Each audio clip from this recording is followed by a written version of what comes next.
نعبده ونصلي على رسوله الكريم اما بعد فاعوذ بالله من الشیطان الرجیم بسم اللہ الرحمن الرحیم. میرے خدا میری یہ زمین میرا آخری حوالہ ہے، میں رہوں نہ رہوں تو اس کو بارور کر دے. صدر مجلس محترم اساتذہ کرام اور میرے ہم وطن ساتھیوں، السلام علیکم. آج مجھے جس موضوع پر نقد کشائی کا موقع ملا ہے وہ ہے میری پہچان عظیم پاکستان. صدر علی وقار، میری پہچان پاکستان، میرا ایمان پاکستان، میری ہے جان پاکستان، راہ نصرت کی منزل میں میرا سامان پاکستان، میری عزت کسی سے ہے میرا عرفان پاکستان، غموں کی بھیڑ میں ہے شاد میرا پرسار پاکستان.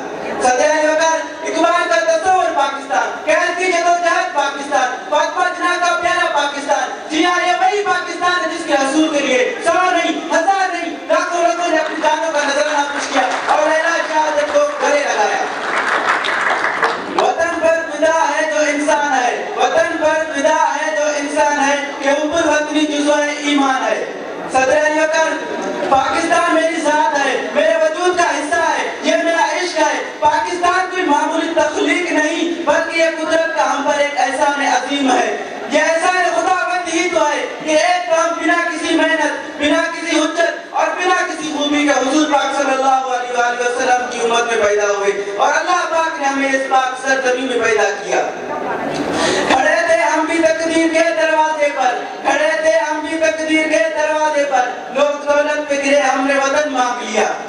صدر علی وقار، پاکستان میرا دل ہے، میری جان ہے، پاکستانیت میرے روم روم میں بس چکی ہے، میرے روح میں سما چکی ہے، میرے لہو کا ایک ایک قطرہ اس کی امانت ہے، میرے بزرگوں کا لہو اس کی ضمانت ہے، میرے شہیدوں کے بدن اسی مٹی میں دفن ہے. تو میں کیسے نہ کہوں صدر علی وقار، تو میں کیسے نہ کہوں کہ یہ ملک میری پہچان ہے، میرا ایمان ہے، میری جان ہے.